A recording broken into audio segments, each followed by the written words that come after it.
Ang sinasabi na nung si Pulong Duterte, ngayon medyo tapang-tapangan na naman yung mga yan. Bukas ka makalawa, nako ay baka iba na naman ang statement niyang mga yan. Nananahimik lang daw silang mga Duterte. Pero kung ginalaw kami, ang aso nga kumakagat pag tinatapakan. Iba pag kumagat.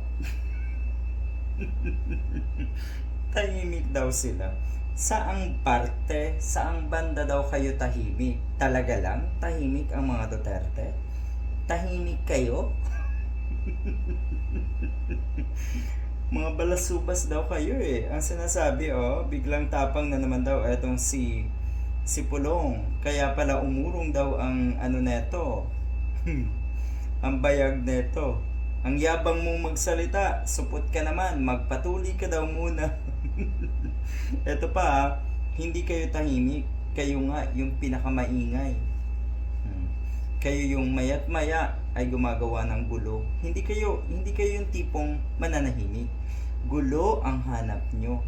Kailan ba naging tahimik si Sara Duterte? Naalala mo ba kung paano siyang magbulala sa social media? Magbanta? Magwala? So yun ba ang tahimik? Abay noon pa, putak na daw kayo ng putak.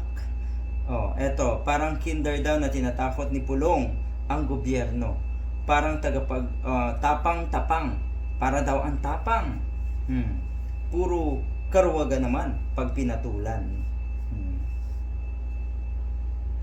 Ginalaw na daw kayo ni Senator Antonio Trillanes dahil sa kanya nasa ICC na si Digong. Ba't hindi niyo pa daw kinakagat si former Senator Antonio Trillanes? Ginalaw na kayo. Naandyan na nga at may may impeachment case kay Sara Duterte. Naandyan na nga at paiimbestigahan yung 51 billion na allocation sa'yo, Pulong Duterte. Matagal na kayong ginalaw. Bakit kamo? Yung baluktot, yung kabaluktutan ninyo, yung lahat ng winalang hiya at binaluktot ninyong mga Duterte ay dapat ibalik sa ayos. Dapat ituwid. At diyan pa lang, ginagalaw na kayo. Hindi na daw sila mananahimik. Ano yan? 'Di ba? Pag pinalaga naman, tamyami daw. Ayan. Ganyan ang sinasabi ng mga kababayan natin dito sa mga Duterte. Matapos nga magpahayag na ipinauubayan na niya sa taong bayan ang pagpapasya daw sa kapalaran ng bansa sa gitna ng mga anomalya sa flood control projects na lumitaw sa Administrasyong Marcos. Ipinauubaya sa taong bayan. Bakit?